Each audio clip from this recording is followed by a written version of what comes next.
Pour m'accompagner dans cette émission, j'ai l'honneur et le plaisir de recevoir Édouard, Monsieur Édouard, en lieu et place de Clarisse. Édouard Chevalier, qui est par ailleurs le rédacteur en chef du magazine Nantes Sport. Bonsoir Bruno, c'est un bien grand mot, mais en tout cas on essaye de valoriser effectivement les footballeurs à crampons qui évoluent à la Beaujoire et également nos amis du Nantes Métropole Futsal qui évoluent sur les parquets, notamment au Vigneault. Donc bonsoir à tous, bonsoir Christophe. Bonsoir à vous. Alors Christophe, juste pour te présenter en quelques mots, donc tu es le manager général et le coach adjoint du Nantes Métropole Futsal, le plus grand club de France avec 400 licenciés, un club qui espère devenir la référence du futsal en France, et le dernier né dans tout ce que la métropole compte de clubs et d'équipes de haut niveau. Alors tu as 31 ans, tu as créé la première école de futsal de France à Issy, c'était en 2006. Tu es formateur de la Ligue Atlantique de football, l'un des meilleurs spécialistes de la discipline et le seul éducateur, ou peut-être du Grand Ouest, titulaire du certificat futsal performance de la FFF. Alors je te laisse peut-être en dire davantage. Ouais, c'est flatteur et c'est très complet.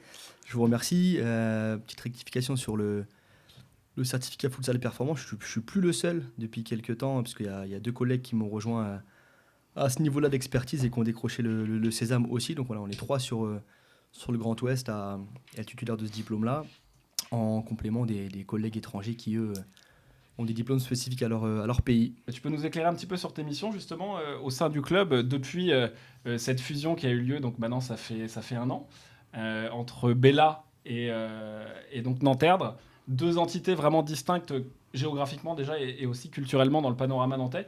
Est-ce que tu peux nous expliquer un petit peu sur ton quotidien au club, parce que je crois que tu as une double casquette. Ouais, alors, les missions, elles sont assez larges, mais elles émanent du projet club dans son ensemble. Voilà, projet sportif, projet asso, projet éducatif. Tout ce qu'on a bâti depuis plus d'1 an et demi maintenant en amont de la fusion. Donc, ma mission principale, c'est maintenant de proposer les directives du club, voilà, d'animer au quotidien le club, de hiérarchiser un petit peu les missions, de sortir les projets les uns après les autres et d'emmener le club le plus loin possible. Donc ça, c'est l'idée générale. Et puis de faire en sorte de manager tout le beau monde qui forme le club pour performer. Donc ça, c'est la mission du quotidien. Pouvoir être sur le terrain, en dehors, pouvoir aider les gens à se former, à progresser, et puis surtout installer le club dans son environnement. Voilà, associer les bons partenaires, faire en sorte que le club soit connu, reconnu, et puis toujours qu'on respecte nos idéaux et nos valeurs. Donc c'est ma mission au quotidien d'être le garant de tout ça, et puis d'être force de proposition. Alors la vitrine, évidemment, c'est l'AD1. On va d'abord revenir sur l'actualité chaude avec ce bon match nul que vous avez obtenu. C'était au Kremlin-Bicêtre, qui est quand même, on peut le dire, le leader de ce championnat élite national. 4-4 à l'arrivée. Qu'est-ce que vous en retenez de ce déplacement en Ile-de-France ? On en retient 2 choses, à la fois de la satisfaction, parce qu'on y allait avec un groupe assez réduit, on pouvait entrevoir un match compliqué. Finalement, les gars ont été sérieux, ont fait une très bonne prestation, donc c'est satisfaisant, ça prouve l'avancée, le bon travail des techniciens, et puis la bonne mentalité du groupe. Voilà, c'est vraiment encourageant pour la suite.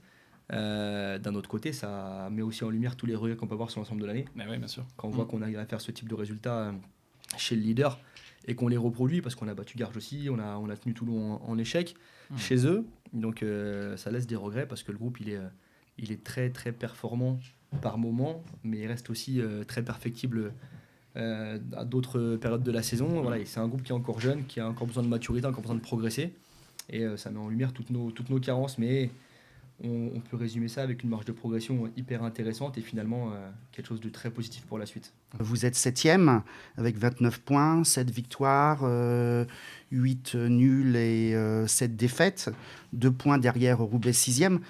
Quel bilan vous faites là, à 2 journées de la fin de cette saison, les satisfactions, les déceptions, les révélations? Est-ce que tu peux nous parler un petit peu de tout ça? Ouais, alors sans percer aucun secret, à l'image de ce que je viens de dire, le bilan il est positif par rapport aux ambitions de départ. Au vu des qualités des joueurs et de ce qu'on a pu montrer certaines fois, on est forcément frustré de certains matchs qui se sont moins bien terminés que ce qu'on aurait pu espérer. Donc un bilan certes mitigé à niveau des points, voilà, mais un bilan très positif par rapport à ce qu'on espérait. En tout cas, On est même en avance sur le temps de passage sur le chemin qu'on s'était tracé. Aujourd'hui, on est content. On va affiner le groupe pour la suite, continuer à le bonifier avec tout le potentiel local et des éléments extérieurs qui viendront compenser nos petites lacunes. Et puis, on va continuer à avancer tranquillement. On est bien dans ce qu'on voulait faire. Tu nous parlais, là, on évoquait l'AD1, qui est quand même, qui est vraiment l'élite du football, du futsal hexagonal. Est-ce que le petit bémol, là, en ce début de printemps, c'est pas l'élimination en huitième de finale en Coupe de France sur le parquet du Petit Pousset, Mont d'Or, où là, voilà, vous auriez eu l'opportunité peut-être de vivre une belle aventure commune? Ouais, alors il y a plein de lectures à ça. On peut forcément dire que c'est un échec. On peut aussi dire que le Sporting, qui est pourtant le recordman de titres en France, s'est fait éliminer sur le même terrain il y a 15 jours. Donc voilà, il y a deux lectures différentes. Mont d'Or, ils ne sont pas là par hasard. Mont d'Or, ils ont des très bons joueurs qui sont aussi expérimentés au niveau national. On n'a pas fait notre meilleur match là-bas. Il ne faut pas trouver d'excuses. C'est sûr que ça reste regrettable. Ça reste un vrai bémol dans la saison sportive. Voilà, ça nous a permis au moins, s'il faut trouver une satisfaction, au moins de finir la saison sans pression et sans enjeu. Et puis au moins de valoriser, de récompenser tous les gars un peu plus jeunes qui se sont investis tout au long de l'année. Et puis voilà, il peut avoir du temps de jeu. On peut préparer la suite sereinement. Là, vous êtes à 10 points du Sporting de Paris, désormais. Donc, mathématiquement, pour les playoffs, les 4 premières places, c'est terminé. Ça va être quoi maintenant l'objectif, le leitmotiv dans le viseur? Vous avez dans l'idée de bien terminer, de faire un carton plein sur les 2 dernières journées de championnat avec des adversaires en plus, c'est Bruguière et Bastia qui sont quand même largement à votre portée. Oui, bien sûr. Il n'y a pas d'enjeu sur la fin de saison.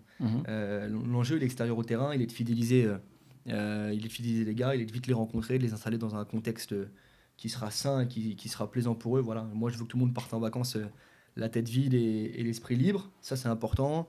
Je veux qu'on profite aussi de cette fin d'année moins chargée pour soigner les petits bobos. Voilà. Ça permet de ne pas tirer sur les mecs. Moi, je veux vraiment qu'on arrive bien dans nos têtes et bien dans nos corps au mois d'août. C'est ça le vrai enjeu. Après, on a 2 matchs à jouer. On est forcément compétiteur, donc on continuera avec le projet club et l'avancée et la ligne de conduite du coach. Mais on a surtout un rendez-vous le 6 mai à Bruguière, qui sera la dernière à domicile, qui en plus est un match caritatif pour l'association Rêve. Donc on aura forcément à cœur de bien faire et d'offrir un beau spectacle à tous les gens qui ont cru en nous. Tout à l'heure, Bruno me demandait si la saison était positive. J'ai dit oui, surtout parce qu'on a réussi à associer toutes les énergies. Et beaucoup doutaient de nous au départ, mais cette fusion, c'est d'abord la victoire de 2 entités qui se sont rapprochées et qui ont bien vécu ensemble. Donc on veut faire une belle fête pour finir. Ça symbolisera la réussite du projet. Justement, cette équipe de D1, c'était une alchimie entre à la fois des joueurs expérimentés, notamment une armada espagnole, mais aussi des joueurs issus des 2 clubs dont tu as parlé. Tu peux nous dire quelques mots sur l'équipe, sur les joueurs, mais aussi sur ceux qui frappent à la porte? Oui, le groupe, il a pour particularité d'être très large. Voilà, on fonctionne avec plus de 20 joueurs qui gravitent autour de l'équipe première. Alors, souvent à l'entraînement, un peu plus rarement en match, mais effectivement, il y a une ossature de gars très expérimentés qui sont issus de 2 clubs, avec quelques renforts étrangers aussi cet été. Mais on a une ossature de 7-8 joueurs qui sont vraiment des pointures de l'AD1, auxquels on a associé des joueurs qui étaient déjà dans le paysage et de Bella et des Erdre, et puis des petits jeunes qui nous ont rejoints ou qui ont éclos des catégories de jeunes cet été. Donc voilà, c'est un groupe qui est fort par sa diversité, qui est riche de diversité, qui a tous les profils, même si nous manque, comme je disais tout à l'heure, encore de l'expérience. C'est ça qui fait qu'on est perfectible et qu'on n'arrive pas à être constant au niveau. Mais en tout cas, c'est un groupe qui est vraiment riche, d'abord humainement et aussi sportivement. Alors, il y a quelques révélations, en tout cas, ou des confirmations, comme Salah Bourmeau, qui est en équipe de France U19. Il y a Gwen Kettel, qui est aussi qualifié pour l'équipe de France sapeurs-pompiers, c'est bien ça? Ouais, et puis, je crois, 8 jeunes talents du Nantes Métropole français qui ont été qualifiés pour défendre les couleurs de la Ligue de football des Pays de la Loire. C'est quand même beaucoup de satisfaction. Oui, alors ça serait faire injure aux autres de parler que d'eux. Voilà, c'est pas les seuls talents au club. Ils ont eu la chance de pouvoir représenter leur région, leur pays récemment. Donc ils sont mis en lumière, effectivement. C'est forcément des porte-drapeaux de notre club, on en est fiers.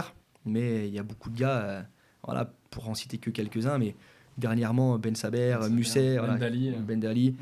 C'est des gars qui ont aussi été appelés en sélection et qui le seront forcément plus tard parce que c'est des mecs aussi bourrés de talent. Donc eux, ils brillent en ce moment, mais ils brillent à travers le collectif. Je prends l'exemple du petit Saladin Bourmeau.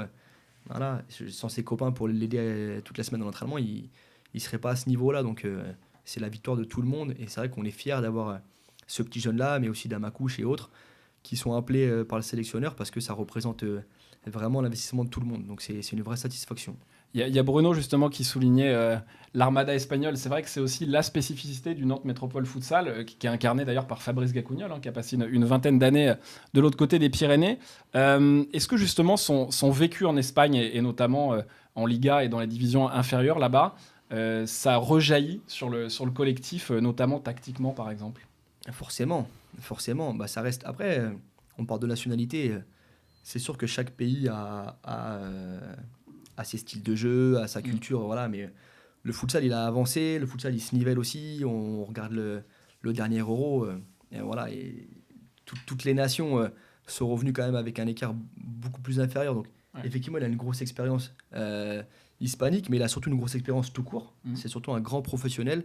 Il a été joueur, il a une grande sensibilité, il a été entraîneur après d'équipe de division nationale en Espagne, il a connu beaucoup de groupes seniors, il a connu les débuts du futsal français avec Nantes, il a suivi cette évolution, donc il a une maîtrise parfaite et de la pratique et du futsal adapté en France, il connaît une multitude de joueurs et puis il a des activités annexes qui lui permettent et de s'intéresser et de continuer à se former, à progresser, et puis surtout d'avoir un réseau incroyable qui nous a permis de développer des projets aussi hors terrain. Donc, effectivement, c'est quelqu'un de très précieux pour le club.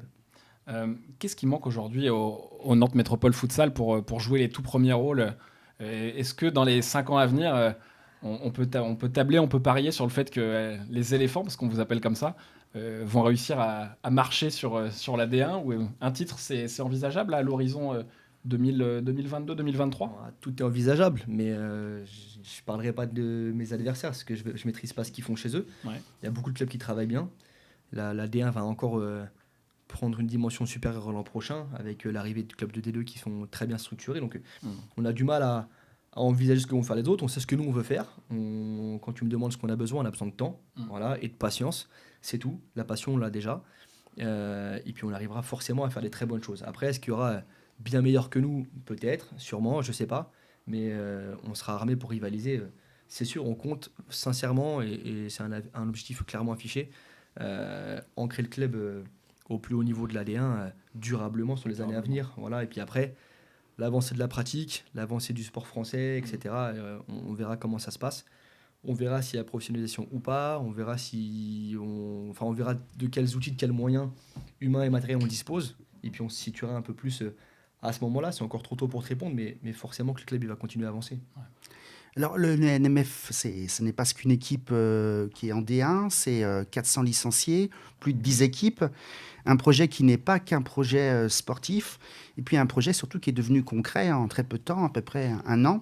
Déjà une sacrée performance. Est-ce que tu peux nous rappeler un petit peu, revenir sur la genèse de ce projet qui est né, je crois, dans la tête, dans le cerveau, à la fois de Hamza Zenaidi, du tien, et puis de Fabrice Gacugnol? Ouais, alors c'est pareil, résumer ça à 3 personnes, ça serait prétentieux. Il ne faut pas oublier Hugues Mahler, il ne faut pas oublier les vice-présidents aussi qui se sont rajoutés très vite à tout ça. Mais effectivement, on est parti avec une petite cellule. Je ne veux pas dire les hommes forts, mais en tout cas les hommes les plus investis au quotidien dans les 2 clubs pour réfléchir. Voilà, on voulait débroussailler le terrain, proposer quelque chose de concret, proposer quelque chose qui ressemblait à nos hommes pour soulever les foules et emmener tout le monde avec nous. Donc c'était ça l'idée, c'était de prendre quelque chose de déjà carré avant d'avancer plus loin.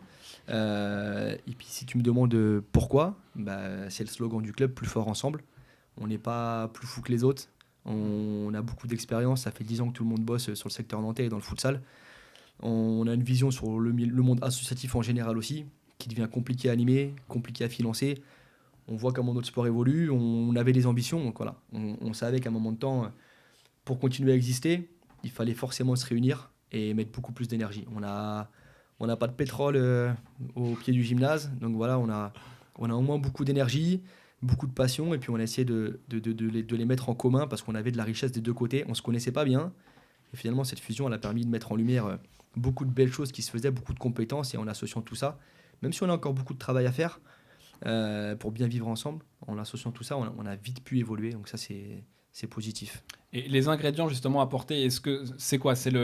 on va dire, la fibre formation du Nantes Erd au futsal, et puis de l'autre côté, la Grinta et aussi l'implantation locale de Bella. C'est un peu ça le cocktail gagnant? Non, Non. C'est tirer un trait sur trop de choses si tu dis ça. Ouais. La richesse, elle est la diversité. Voilà, comme j'ai dit tout à l'heure. Ouais. On ne voulait pas, nous, arriver à l'été 2017 et devoir faire un choix. De se dire, voilà, ça devient compliqué, donc qu'est-ce qu'on fait? Est-ce qu'on reste compétitif en D1 et on met tous les moyens sur cette équipe première? Est-ce qu'on reste à faire tous les jeunes, etc. Non, on voulait pouvoir accueillir tout le monde. Donc aujourd'hui, c'est ce qu'on fait. On est capable de rayonner sur beaucoup de territoires et sur quasiment tous les publics. Voilà, c'est ça la force du club. Oui, dans les 10 équipes que vous avez des équipes féminines. Effectivement, Vous il y en a présenter deux. un peu rapidement les équipes. Ouais, je vais partir des petits, comme ça j'oublierai personne. On a toute une académie qui commence en baby à 3 ans jusqu'au U19. Voilà, donc avec des équipes, une ou deux équipes par catégorie, sur le secteur Chapelain, sur le secteur nantais, voilà, même du football en milieu scolaire avec des partenariats sur certains établissements. On a ensuite une section loisirs qui est composée de 90 seniors qui viennent, eux, jouer juste pour le plaisir à côté de chez eux une ou deux fois par semaine. On a tout le secteur compétition avec les 3 équipes seniors, donc une équipe composée de jeunes de moins de 19 ans, une équipe réserve qui est très jeune aussi, aux alentours de 20 ans, et puis l'équipe première que vous avez citée juste avant. Ouais.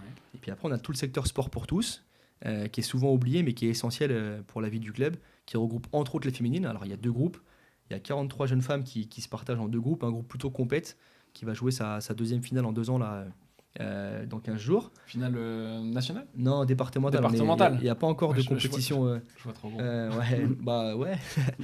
Il faut que le futsal avance doucement. Donc pour l'instant, on a la chance d'avoir un championnat départemental et une coupe surtout. Donc on en profite. Et puis associé à ça, un groupe plutôt découverte avec des jeunes femmes qui étaient peut-être même pas sportives l'été dernier, mais qui ont pris plaisir à jouer au futsal. Voilà, une section handisport, un groupe de sport adapté, du football à l'école, une cellule arbitrage, une cellule éducative. Voilà, il y a plein de choses qui se font au club et puis toutes les actions qui sont menées aussi sur les territoires. Alors quand je dis les territoires, c'est vraiment pour pas être péjoratif, parce que si j'avais dit sur les quartiers, il y a beaucoup de gens qui assimilent ça à quelque chose de pas bien, mais voilà, j'aime bien dire sur les territoires, sur tous les quartiers de la métropole. On essaye d'apporter le futsal d'abord pour donner un peu de joie et de baume au cœur aux enfants, pour leur faire profiter des valeurs de ce sport collectif aussi. Ouais. Et puis voilà, pour ouvrir les portes du club, c'est important. Tu parlais tout à l'heure des équipes féminines. Tu penses que le futsal, c'est aussi une façon d'amener davantage de femmes vers le football, vers la pratique du Pas futsal. seulement de femmes, Oui. mais pour prendre l'exemple des femmes, c'est hyper important. On a une pratique qui est confortable. Moi, j'ai beaucoup d'amis proches qui voulaient commencer le football depuis des années. On est encore entre 2 générations. Donc là, toutes les femmes qui sont adultes maintenant, elles n'ont pas commencé le foot petite parce que papa, maman disaient non, c'est pas un sport de femme, etc. Et puis parce que la société n'était pas forcément disposée à ça, c'était pas la mode. Voilà. Se mettre au football maintenant sur un terrain qui fait 120 mètres, un ballon pour 22 qui rebondit partout, etc. Et puis les conditions climatiques qu'on connaît, c'est pas facile. Quand elles arrivent au futsal, elles se dépensent, elles rigolent, elles sont dans le confort, il fait chaud, elles sont pas beaucoup. Voilà, celles qui n'ont pas des conditions physiques, elles peuvent jouer 2 minutes et sortir, etc. Bon, tous les ingrédients sont réunis, elles découvrent une pratique finalement qui est adaptée à ce qu'elles cherchent et elles peuvent débuter en étant déjà adultes. Ça, c'est quelque chose qui n'est pas donné à tous les sports. Ça s'est matérialisé, ça justement, cette fibre féminine, par le lancement officiel il y a 2 semaines, c'était il y a 2 semaines, du pôle éducatif féminin, donc avec le Sporting Club de Nantes. Est-ce que tu peux nous en dire un petit peu plus sur ce concept? Le Sporting Club de Nantes a développé déjà depuis plusieurs mois ses catégories de jeunes femmes. Voilà, donc ils ont un groupe de jeunes filles assez conséquent, plus de 20 joueuses qui s'entraînent régulièrement au Sporting Club de Nantes, qui ont participé à la Danone Cup le week-end dernier. Donc c'était une grande première pour un club nantais. Nous, de notre côté, on a quelques jeunes filles qui s'entraînent avec les garçons au niveau de l'académie. On s'est rencontrés, on a voulu savoir ce qu'on pouvait faire ensemble pour encore mieux encadrer toutes ces jeunes femmes. Okay. On a lancé quelques animations sur l'hiver pour faire un peu de foot, un peu de futsal, essayer de faire rencontrer les filles. Voilà, on a surtout voulu ajouter une dimension éducative à tout le plan sportif qui marchait déjà très bien du côté du Sporting. Et puis on s'est dit que l'an prochain, voilà, il y aurait un vrai pôle féminin qui pourrait accueillir l'ensemble des jeunes filles, voilà, peu importe d'où elles viennent, peu importe le club. et qui pourraient faire tantôt du foot, tantôt du futsal, et puis surtout se retrouver pour développer des projets éducatifs et sociaux tout ensemble.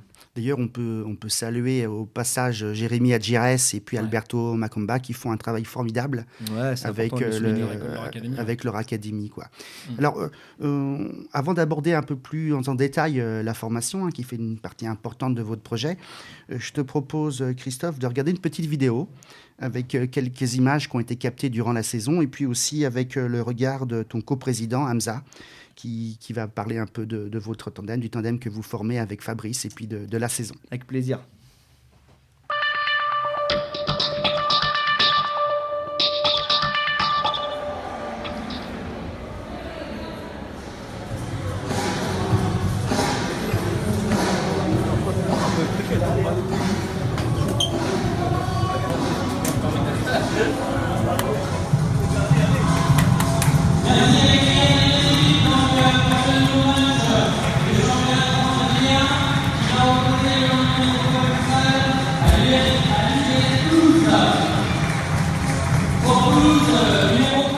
Un petit mot sur le tandem Fabrice et Christophe. C'est la particularité de notre club. Je pense que sans vouloir être trop... on est un des clubs les plus structurés en France. On a la chance d'avoir un entraîneur de qualité, diplômé. On a la chance aussi d'avoir un manager général qui est extrêmement investi et qui fait énormément pour le club. Et ça se ressent dans le club lorsqu'on a deux professionnels qui travaillent aussi bien dans le club, avec aussi accompagnés par les dirigeants, les responsables de section, les responsables de pôle, parce qu'on a des responsables par pôle, par le sport pour tous, la section de l'académie, de l'élite. Et donc voilà, oui, c'est un tandem qui fonctionne bien et moi en tant que président, j'en suis très satisfait. Le regard est très positif. Il y avait énormément de travail d'accompli depuis plusieurs mois. Une fusion n'est jamais simple, surtout lorsque deux clubs qui ont une façon de travailler différente s'associent pour travailler de manière commune. Pour la première saison, on a fixé un objectif d'être dans les 6 premiers. On est dans les temps, on aurait pu accrocher une meilleure place, mais c'est la première saison. C'est un groupe qui travaille très bien et c'était l'objectif de cette première année. Et on aura à moyen terme d'autres objectifs un peu plus ambitieux en ce qui concerne l'équipe 1 et l'élite. Voilà pour ce coup de projecteur. Donc c'est ton coprésident, parce qu'ils sont deux, c'est ça, à la tête du comité directeur ? C'est ça, 2 coprésidents, Hamza Zanelli que vous venez de voir et Hugues Mahler. Tout à l'heure, Bruno évoquait les nombreux projets qui fleurissent là, en ce début de printemps chez vous. Il y a eu très, très récemment un coup de tonnerre avec l'annonce de ce partenariat avec tout simplement le plus grand club du monde, on peut le dire, je pense, c'est le bon mot. De futsal, qui a gagné d'ailleurs dimanche, qui a gagné la Coupe d'Europe. Pour la deuxième fois de suite. Exact. Voilà, en battant le Sporting Lisbonne. Ricardinho, je ne sais pas si les internautes connaissent, mais c'est juste... Voilà, c'est la panacée, c'est la star mondiale, peut-être même le meilleur joueur de tous les temps, non ? Il a été élu meilleur joueur du monde encore dernièrement, donc oui, on peut le dire. Et donc il évolue, ce joueur, ce magicien, dans un club qui s'appelle Movistar, qui est basé à Madrid. Et donc vous avez scellé un partenariat avec eux. Alors déjà, comment est-ce que vous avez réussi à les accrocher et à attirer ce géant madrilène ? On a attiré personne, on a discuté, on s'est retrouvés sur les mêmes ambitions, c'est comme ça qu'il faut le dire. C'est parti d'une envie effectivement de profiter de l'expertise et puis de la mise en lumière aussi de clubs beaucoup plus huppés. Il ne faut pas s'en cacher, on a un manque de reconnaissance médiatique en France, donc aller s'associer à des partenaires comme cela, c'est forcément un plus, ça apporte forcément du crédit et puis ça apporte forcément au club un exemple à suivre. Voilà. Après, il y a la facilité de l'Espagne, de Madrid, les contacts de Fabrice, c'est naturel. Et puis de fil en aiguille, nous on voulait des expériences d'abord formatives pour tout le monde. On n'est pas parti sur une base fermée. Et puis en discutant, en analysant, on a battu un projet tous ensemble qui qui est maintenant composé de 3 axes, collège, lycée et université. Donc c'est très complet. On est très content. En fait, vous allez favoriser la mobilité internationale un peu à l'image d'Erasmus au niveau universitaire, c'est ça? C'est ça. C'est projet de mobilité internationale, directement lié avec Erasmus pour la partie collège et université, en cours de finalisation pour la partie lycée. Donc pour l'instant, ça va être un partenariat privé entre les 2 clubs. C'est les 2 clubs qui vont financer avec les familles les premiers voyages. Et puis rapidement, on espère pouvoir intégrer les projets européens aussi sur cette phase-là. On a pu voir sur vos réseaux sociaux qu'il y a donc Hugo et Salah qui bientôt, je crois que c'est d'ailleurs dès le mois de mai, partiront en Espagne, c'est ça, pour être baignés dans la culture locale, la culture de la gagne d'ailleurs. C'est un peu ça. C'est ça. Alors ça serait un plus ça, mais c'est pas ça l'objectif déjà. Non. Ils vont passer une semaine en Espagne, effectivement. Ils vont d'abord vivre, ensuite étudier, et puis en 3e point jouer avec nos amis d'Intermovistar. Voilà, donc c'est d'abord une expérience de partage, une découverte extraordinaire. Ils vont aller à l'école là-bas avec les Espagnols, ils vont pouvoir découvrir la culture et la richesse de la ville l'après-midi. Et puis le soir, ils auront tout plaisir à jouer avec des nouveaux partenaires et qui ont des compétences forcément différentes, sinon bien meilleures qu'eux. Donc voilà, c'est quelque chose encore en plus, un ingrédient supplémentaire, en plus de tout ce qui est bien fait au club. Ça sera une arme supplémentaire pour leur permettre de s'épanouir. Donc des dimensions éducatives, sociales. Cette idée de fédérer chez vous, c'est très prégnant. Là, il va se passer pas mal de choses. Donc la saison, on en parlait tout à l'heure avec Bruno, se termine sur le plan purement sportif, mais il y a pas mal d'événements à venir, notamment, tout à l'heure tu l'as évoqué, le match caritatif, donc le 6 mai, dès le 6 mai au Vigno. Tu peux nous parler de cette initiative vis-à-vis de l'association? Oui. L'association Rêve réalise du coup le rêve des enfants gravement malades. Donc l'idée c'est de récolter forcément les moyens financiers et de proposer à ces enfants de réaliser leurs plus grands rêves. Alors ça va de tout, ça va dans tous les sens. Il y en a certains qui veulent rencontrer Ronaldo, d'autres faire un tour de circuit, etc. Mais voilà, l'idée c'est de faire plaisir à ces enfants-là qui n'ont pas forcément la chance d'avoir une belle vie aussi facile que la nôtre. Et on a voulu s'associer à ça. Et associer d'abord nos joueurs de la D1 au départ, c'était ça, après l'ensemble du club à cette action-là. C'est une façon aussi de rendre un petit peu l'appareil. On est chanceux malgré tout dans le sport, même si nous on n'est pas sur des plans professionnels comme d'autres clubs, mais voilà, on voulait faire participer, on voulait que les gens se rendent compte aussi, s'intègrent, s'imprègnent du projet club. L'idée c'est de se dire voilà, je fais pas que consommer. Si je suis petit, si je suis grand, si je suis joueur de l'équipe première, mais je fais pas que consommer. Je m'investis dans la vie du club. Et puis je peux le donner pour les autres. À partir du moment où j'accepte ça, où je suis dans cette démarche-là, j'ai forcément un autre regard sur ma pratique, sur moi-même, et je suis forcément un meilleur homme et un meilleur coéquipier. Donc c'est quelque chose qui est très important pour nous, et puis qui est forcément plaisant, parce qu'on va aider une association qui fait un travail magnifique, et on espère pouvoir leur apporter tout ce qu'ils ont besoin. Alors, ce sont les vacances de Pâques aussi qui ont commencé depuis quelques jours. Et à partir du 30 avril jusqu'au 4 mai, vous organisez le Futsal Camp Training. Tu peux nous en dire quelques mots aussi? Je crois qu'il reste des places.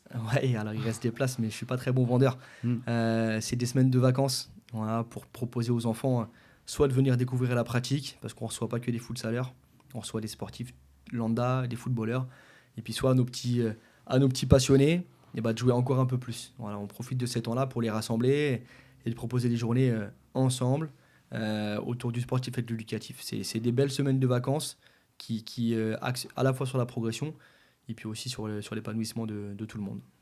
On va se projeter après sur juin avec le Mondial Futsal que vous organisez également. Il s'agira de la combienième édition? C'est la 12e. La 12e édition. Ouais, la 12e édition. Ouais. Ok, alors tu peux nous présenter un peu le plateau, nous faire un petit tour d'horizon? Ouais.